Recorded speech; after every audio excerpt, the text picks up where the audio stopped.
Hi, so I'm Craig from Gardmed Ambulance Service, and thanks for Mark coming to chat to us about the snakes today.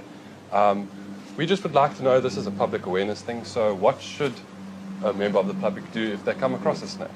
Hi, good afternoon. My name is Mark Marshall. I'm a snake expert here in Port Elizabeth. Part of my job is actually doing house call-outs to go and save snakes from people's houses, or more like to save the people from the snakes.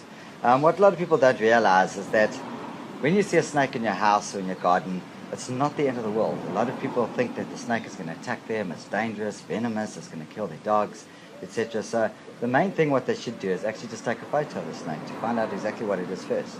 Once we find out what it is, then we know exactly, okay, it's a harmless snake, and they know how to basically remove it with bright tongs or physically themselves.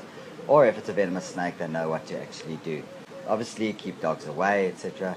But the main thing is to not panic. I know it's hard to say not panic, but the best thing to do is just stay calm, recognize the snake. If you don't have the ability to take a photo of the snake, just take awareness of the snake. In other words, is it green? Is it black and white? Is it banded? The snakes, mainly the problem snakes in Port Elizabeth, are puff adders, Cape cobras, night adders, roncals, and worm slung.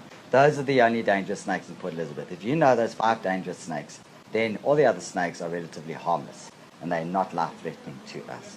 For example, this little snake is a Western Natal green snake. It's completely harmless. But I get about 10 calls a day where people are actually telling me that they've got a worm slung or a green mamba in their house. And I ask them, what color is it? And they say it's pure green. And I say, well, for example, we don't get green mambas here. Secondly, our worm slung aren't pure green. They are green, and they have 80% black colorations on their bodies too. So a pure green snake is a Natal green snake. And these guys are often feared and killed just because they are mistaken for a venomous worm slung. Okay, so as an ambulance service in the Eastern Cape, we do have large rural areas that we cover. We do get calls to snake bites. I wouldn't say very often, but sometimes. Yeah. How often in your experience is it that these snake bites are lethal?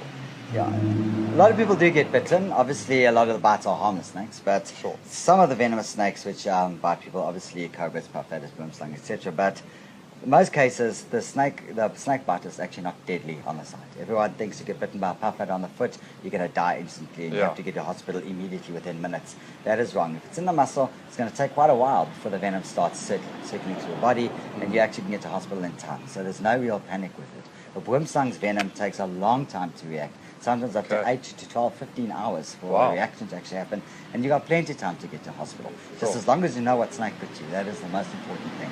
And Cape cobras are the danger ones. Cape cobras is a fast-acting neurotoxin venom, and when that happens, obviously rush to hospital immediately. We do get phone for medical advice on what to do with snake bites. There are a lot of fallacies regarding this whole story.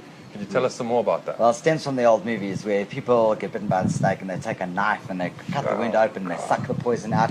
That's never going to work. The venom is already in your body. It's already circulating in tissues. What you can do is wipe the wound, yes, in case there's any venom on the outside, and don't suck the poison out.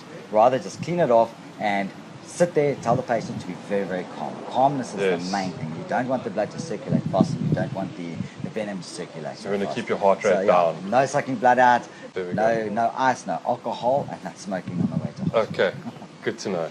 Thanks, Mark.